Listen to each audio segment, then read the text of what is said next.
Welcome back to the Sowing Into You podcast, and we have my special guest, Cecily Croskey, and we're tapping into a subject in a series, Attending to Your Garden, called Rooted in Truth.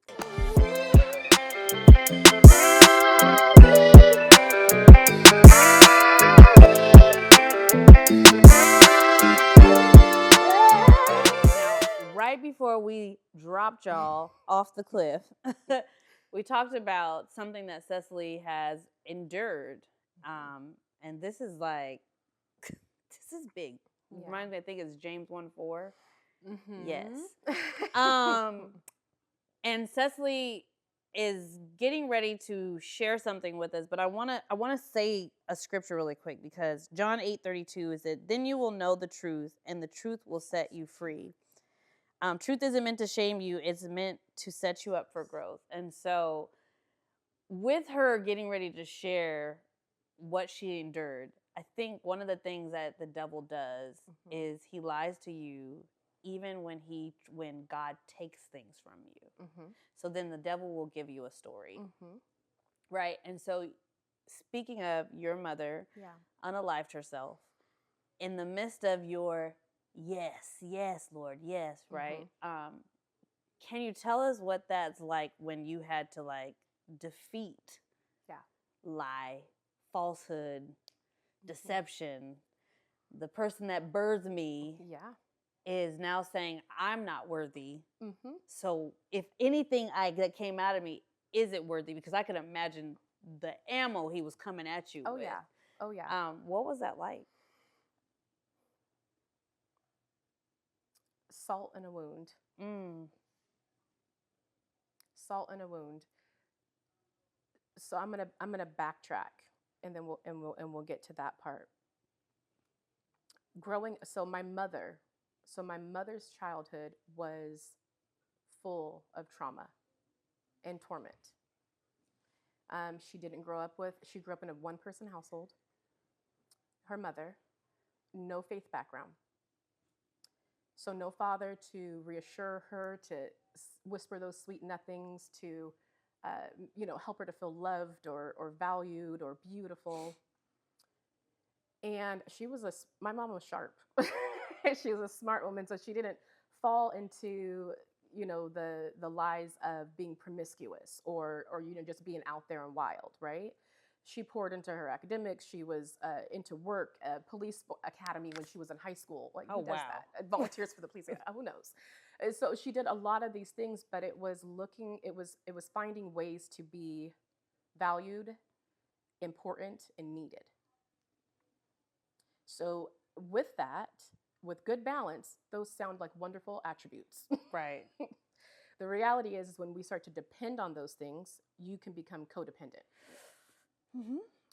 So your self-confidence is broken because now you're depending on position, title, people to validate you. Now let's flash forward a little bit. Oh, hold on.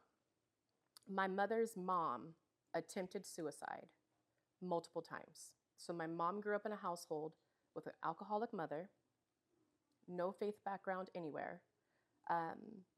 My grandmother was Swedish and Irish.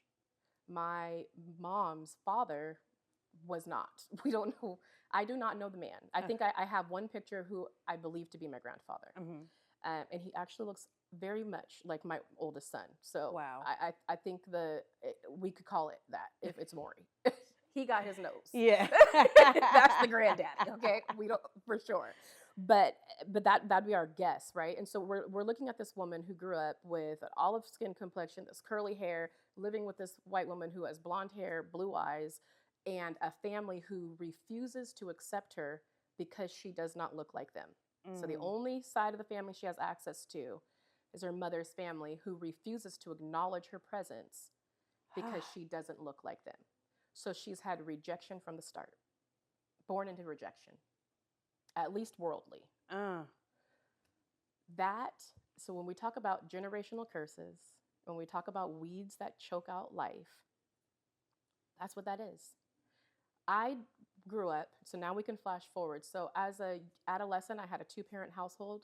My mom was a lover. Why? She didn't get it when she was young. So she poured into her children like no other. Amazing mother, a phenomenal nurse. She cared for her patients, college graduate, an amazing woman. Suffered deeply with depression, which led to alcoholism, which mirrored her mother. Why? The seed of rejection. Wow. So when I was in my teens, and I come from this two-parent household, both of them are making money. They own property. We're able to go on vacations. Like, we had a good life on the surface, right? But then also, I'm on the flip side, I'm dealing with a mom who's dealing with her own demons, drinking them away, using pain medication to numb herself from having to feel those things, not knowing how to navigate it. And I started to notice that I doubted myself. There was no, and I list that my family seemingly was doing well, because society will tell you, if you grow up with only one parent, that's why you're acting like that. If you grow up in a house, whether you have one or two parents, but you don't have a lot of money, this is why this child has behavioral issues, or this is why, they might be down on themselves or promiscuous or whatever. That's not necessarily true. I had all the things that society would tell you that you need in order to be an outstanding citizen, but I still lacked self-awareness, self-confidence, valuing myself, wondering whether or not I was worthy. And it was because of a generational curse that had been passed down from my grandmother. Don't know how far up it went, because they disconnected from us.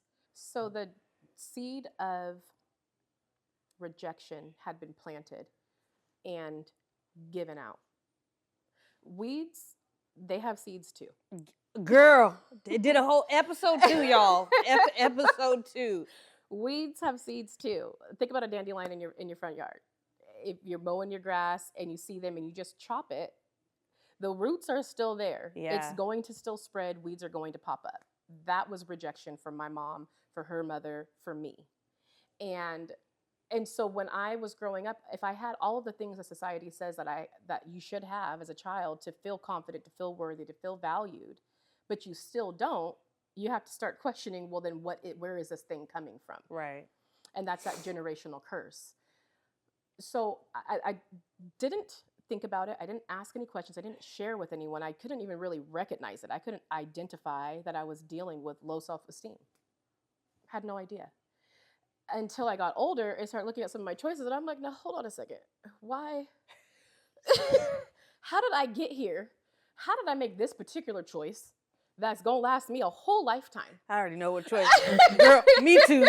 Ditto. Based off of what? You know what I mean? Not having that Right. self-esteem, not knowing that I deserve better than that. Right. Until you know that you deserve better than that. Right. So that's the hard part about it. When my mom, as she was getting older, and I started to establish my own personal relationship. So I grew up in the church. We didn't really discuss the word at home. We didn't really pray at home.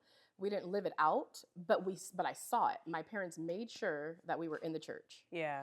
And so the seeds were being planted.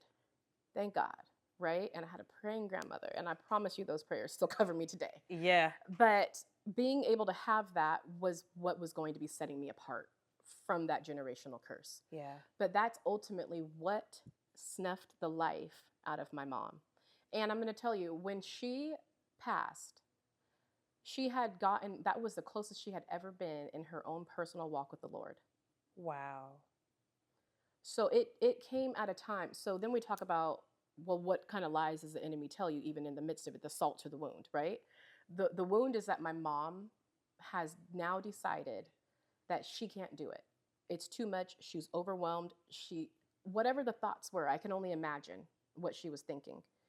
She's tired of probably having to just fight to want to be here. Right. So she decides, I can't. Enough is enough, and I'm all done. And I honestly believe that the Lord said, "Come on, child." Because if it wasn't "come on, child," then she would have had to get back up and face the next day, right? So he allowed it to be so. He allowed it to be so. But when the enemy comes in and then he says, "See," the lies that he started to speak to me were, "See, your mom couldn't do it. Her mom didn't want to do it. Why are you trying so hard? Mm. What makes you think you could do it? What makes you think you got something in you that's different than what they had in them? Wow. And then on another note, your own mom decided to leave you. She's the one who created you. And she decided, I'm out of here. If your own mother could leave you, who's going to ever stay with you? Who wants you? Wow. Who wants you? Those are the lies that you have to combat. And then the anger with God. God, she had been calling me, talking about scriptures. Never in my life had my mom picked up a phone to talk about Bible stories, scriptures. Hey, Cess, what does this mean? So I was reading about this thing, and tell me more about it. That's a conversation I was finally, that's exciting. Yeah. And then bam, wait, what? Yeah. Mom, you just were finding your peace. You were finding your joy. Like you were getting excited about the word. You were building your relationship. Like what the heck happened? How did we get here? Okay, so God, so then what? Because we got her here and then all for nothing? Right. What's the purpose? Tell me why I'm doing this. And so because of that, then the enemy had me right where he wanted me to be. I'm getting spears from every angle. So even my own personal walk that wasn't given to me by my parents necessarily, it was one that I sought out and was creating on my own, was shaken. My foundation was shaken. I was shooketh. Shooketh, okay? Because I'm thinking, okay, well, shoot, my mama don't want to be here. I mean, I can kind of understand it because life gets to lifing. It's ghetto here. Okay, and it's not comfortable Yeah. at all. And so what do I do with that? What am I supposed to do with that? Like, I need a minute because I've tried this. I've tried to pour into her. I'm over here trying to pick myself up. I got these 3 babies over here that are looking at me and needing some stuff, and I'm tired. And now I need a break. So no. I'm going to be over here, and maybe I'll holler at you later. Wow. And that was in my mid-20s. Had just gone through a divorce, 3 children that looked to me for everything. Fortunately, I have amazing grandparents that help to support, but I mean, on the daily, that was me. Yeah. And having to combat the lies of the enemy. Sometimes you just need to numb. But I would have never have understood how my mom was feeling had I not experienced that. Whew. So that was my own valley that I had to go through just to get an understanding. And what I got from that was it wasn't me. So let's go ahead and chop that lie. Your worthiness had nothing to do with her choice. Her not choosing you had nothing to do with her choice. Yeah. You had nothing to do with her choice. Her choice was hers. Yeah. And the Lord allowed it. Yeah. Because crazy as it seems, he's not going to force you. Yeah. Free will is a thing. Yeah. Free will is a thing. And I still believe he picked her up, dusted her off, and was like, child. Yeah. Come on, you done did it now. Come on. Man. So it's hard because that rejection is a deep, deep seed. And it had to be cut. And I was the one for my family to cut it. And I'm grateful that the Lord had seen me through that because I have a beautiful 19-year-old daughter who I refuse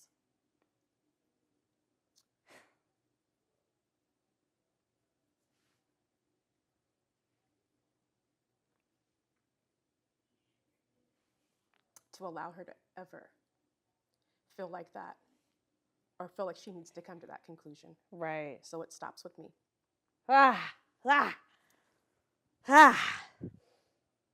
That's so, oh my goodness, because I've experienced that. That's one of the things the devil has, like, I've also attempted it. Yeah.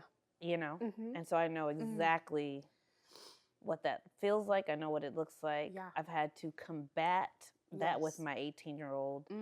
And also saying, like you said, it stops with me. Like, that's right. It's not true. Yep. Psalms 51:6 says, you desire truth in the inward parts. And so as I'm listening to you, all I can think is that God put a desire in your heart to find out truth about yourself. Yes. Right? And so you had to go on this journey where you're like, what is true? That's right. And what is a lie? Yep. And that's how you had to figure out, like, this is what God's love looks like. Yep. Share that, Because after you hear a story like that, It's heavy. right, you're heavy, I you're know. like, oh my God, I everybody's know. crying. It gets better, y'all. The It gets crew's better. crying. We're sniffling. We're like, oh my God. But it's like, but then to see you, Yeah. and I heard another lady tell our videographer this and producer that you have no residue on you. That's what I see. You have no residue. Mm-hmm. So I know when people see you, they don't see No. that. Mm-mm. And that's only just to be covered in God's grace. Yeah. Has nothing to do with me. Yeah. Nothing. Don't even want to take the credit. I'm so grateful. There's not a person or a thing in this world that would ever make me believe God's not real. Yeah. Because I've been through too much. He's pulled me through too much. Yeah. For me to ever question it. Yeah. Ever. That is just so amazing. So just to kind of like segue into like God allowing you to go through that, but then also for it to be a transformation. Yeah. Of not even just you, your bloodline. Yes. Like I'm transforming this to now be clear, because you're like, okay, I'm a single mom, 3 kids. Yep. Now you're married. Yes. You got a wonderful husband.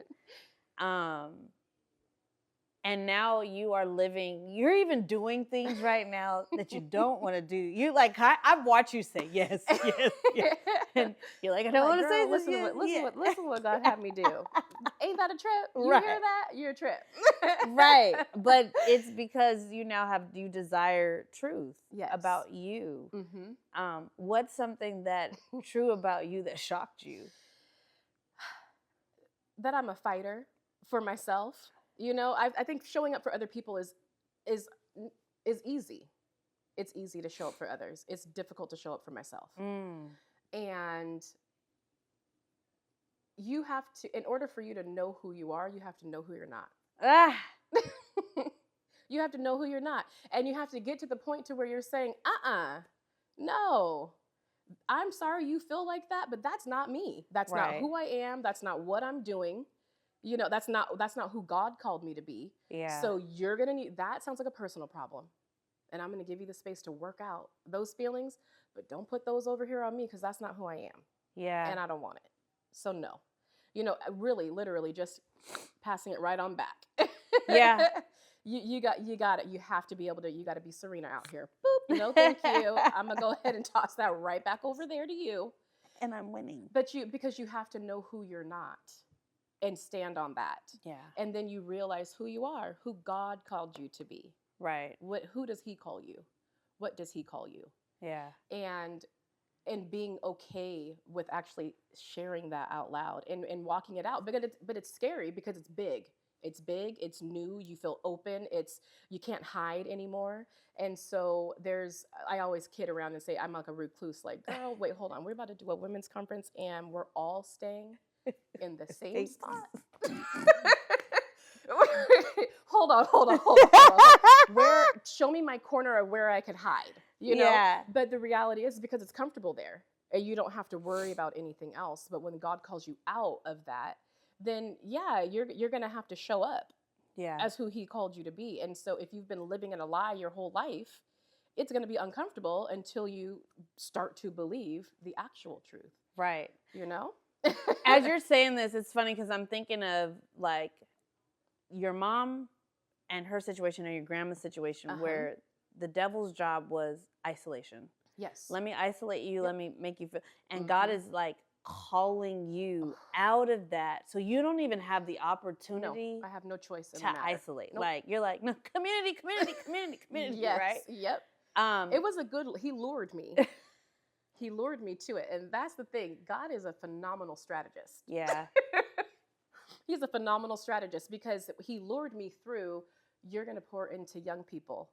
Because I have a heart for young people, because I had a harsh upbringing. Yeah. I mean, the upbringing was fantastic, but the turmoil that I felt on the inside was difficult. And so it's my goal to make sure that young women feel loved, valued, safe. And so that was easy to get me out there to do that. And then he was like, oh, and then another thing. When I called you, I was like, hey, can you da-da-da-da-da? You're like, huh? I mean, What do you I guess I mean? could, Yeah. but that wasn't really what I was thinking about. And then I called you again. Hey, can you? Huh?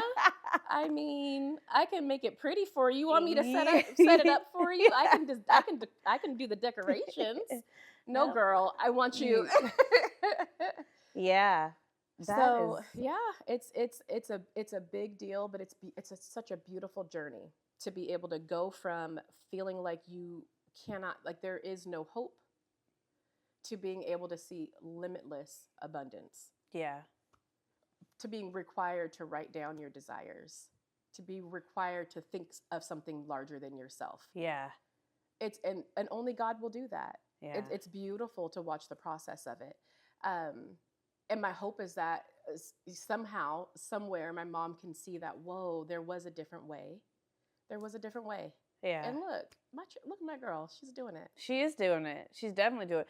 And even when you said earlier, you said God is the sunlight and God is the water and God is everything. Yes. And when I think about what God is doing to you is when a seed starts to germinate, it's first got to go down. Yep.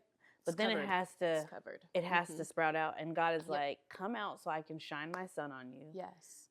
Son, my son, my son, right? And I can water you with just the goodness of anything that you tap into, because I say, when you touch something, it's blessed. Blessed, blessed, blessed. But I think one of the things that I want to make sure that our audience gets today and that you touch on is that it's Romans 12:2. And so it's like, be transformed by the renewing of your mind. And that's a daily thing. That you've had to do. And so, and I know some days are rougher than others. Yes. But what do you think, like, if you had and I think the best way to say this is, when someone unalives themselves and it's their choice and it's your parent and the enemy can say all these false things, you have to kind of hack your bloodline. Yeah. What is the hack that you can give to others, right? Because you have a gift, and that's why God is calling you out. Like, you have something where you're going to speak. There's going to be somebody that watches this, and they're going to be like, oh my God, that's all what? You know what I'm saying? What is it? I think the funny thing is, I'm like, I kind of think of it, but I'm like, what is the hack that you're like, and even if it's one or two things that you're like, here's the hack of me renewing my mind daily. One is stop rehearsing the lies. Explain. Once they've been identified, once you know that that thing's not you, because it won't start off with you just recognizing it right off bat. Because like I said, that was passed down generationally.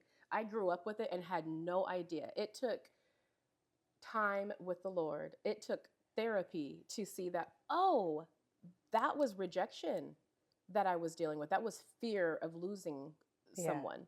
That was not knowing who I was, not feeling like I had a firm foundation.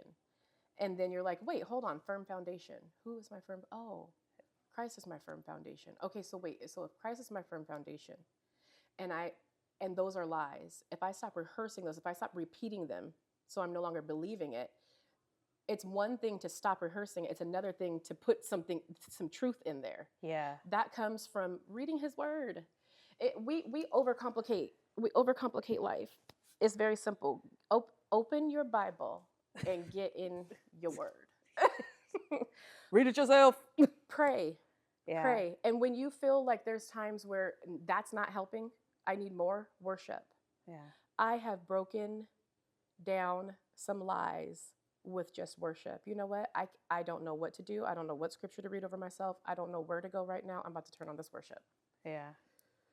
One thing I know is the truth is God is real. He loves me and I love him.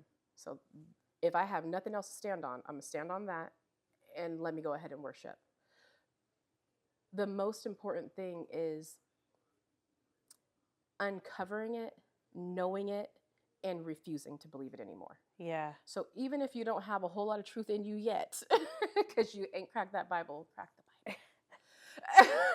Open it up. We're going to practice. Get on the app, something. You can listen to it. You can read it. Or if you have one, this is what you do. Look, Open you it. can color it now. There's so many. There's no way. There's no excuse to not get in that word. But if you don't have that truth in you quite yet, Yeah. set aside that time to be able to stand on the one thing that you know is true. God is real and he loves me. If Right. he's seen me through that, he's going to see me through this. Yeah. If I have nothing else to stand on, I'm going to stand on that until I can get some more to stand on. Yeah. And so I think the biggest thing is being willing to drop the lie. Drop the lie, come out from being covered, and walk in your fullness. Walk in your purpose. That's how you get to the fruit. We all want to blossom. We all want a pretty flower. We all want sweet fruit. You have to be willing to let go of the lies. Absolutely. And for me, the way I've hacked myself is discerning his voice. Yes. Because you can hear all different types of voices, you know. And I think somebody said to me yesterday, there's 4 types of voices: the Lord's, the devil's, yours, and people. Right? And it's like, who's around you? Yeah. Which one's loudest? Yes. That's my prayer for my kids too. Let your voice be louder than any other. Absolutely. And then the other thing that I learned is that it's like when he says stuff like, you don't belong here, you don't even talk like that. Yeah. Because you're the one that says, when my time to go is your, like, I don't get to choose that, right? Yeah. So what's one thing, before we end, that you would tell the audience that you want them to even focus on, work on, journal, something that they can take from this, you just sharing, being rooted in truth? Start thinking about the weeds in your own heart, the weeds in your own mind. Like, what are those things? What are those lies that feel like they're truth? Whether you've called them out yourself, whether someone else has called them or called you that lie, whether society has clumped you all together and said, this is who you are based off of these descriptors. Right. Acknowledge them, find them, and write them down. We have to uproot the lies in order to have good soil for anything new to be planted. We'll talk about new wineskins. What's the purpose of that? Because you cannot pour wine into that old wineskin. If you want something fresh, it needs to be a new wineskin. Absolutely. So get out the old and prepare for what he has for you. Isaiah 43:18-19 is what she's talking about. But with that being said, I want you guys to think about, first of all, if you don't understand the weeds, go back to episode 2 and watch it, because I'm talking about weeds there. What are weeds? But the other thing I want you to understand is that we are human people. Yes. We're normal. Yeah. But anything can happen. And so God's voice has to be louder than any other voices. Yep. And stuff. So thank you guys for joining us. I thank you, Cecily, for joining us. And I hope you guys sow into you today.